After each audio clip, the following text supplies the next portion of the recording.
Is pre-seasoned cast iron seasoned? Well, I had someone ask me recently, if a pre-seasoned cast iron is seasoned, why does the label stick to it?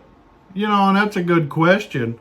I mean, they have little glue sticks behind these labels that they stick on the cast iron. But I think really, what his question was is, if it's seasoned, why does anything stick to it? And that's the thing about pre-seasoning. What you got to understand about a pre-seasoned cast iron skillet is, it's not perfect like people think of, say, like a well-seasoned black cast iron skillet like this 12-inch Lodge skillet I have here. This has been seasoned and used quite often, actually daily. And so there's layer after layer after layer of oil being heated up and cooled down and heated up and cooled down and baked into that cast iron skillet. And that's what seasoning actually is. A lot of people have a misunderstanding of what seasoning really is. Pre-seasoning from the factory, from Lodge cast iron, is basically only about 2 coats of seasoning that they put on it, like a vegetable oil, canola oil, something like that. It's a vegetable oil that they use.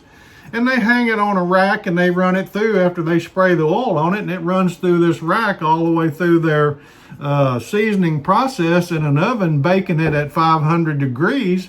And they do that about twice. So you have 2 thin coats of oil that has been baked onto what is called a pre-seasoned cast iron skillet.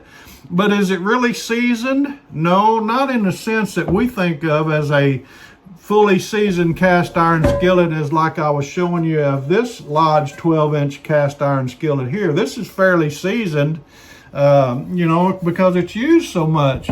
But the thing about it is, seasoning takes time. It takes use, and that's the best way to get seasoning. It's not so much of running it through the oven so many times. You don't have to do it 2 times, 3 times, 4 times, 5 times, or whatever to establish a black patina like that's on this 12-inch cast iron skillet here. And I think that that's what a lot of people misunderstand about pre-seasoning is it's not perfect. And they'll ask, why does anything stick to it, whether it's this label or if it's eggs or whatever they're cooking in it the first time. It's probably going to stick, because there's very thin layers of oil that has been actually polymerized and baked into the cast iron skillet. So that's a process that takes time, and you got to have patience, because these are not perfect when they come from the store. When you first purchase them from the retail store, whether it's Walmart, through Amazon, or through Lodge's personal website or whatever, it is just the beginning. It's not perfect, and so it takes time to establish a great coat of cast iron seasoning. So that's a great question. Is a pre-seasoned cast iron, is it seasoned? And the truth of it is, no, it's really not fully seasoned as we would like to have it for a perfect cast iron experience. So thanks for the question, you guys. I appreciate that. If you have other questions that we might be able to try to help answer, we'd be happy to do so. Just leave those down in the comment section, and we'll be getting back to you as soon as we can. You guys have a great day. Now it's Mike over here at Mr. Cast Iron. We'll see you later. Bye-bye.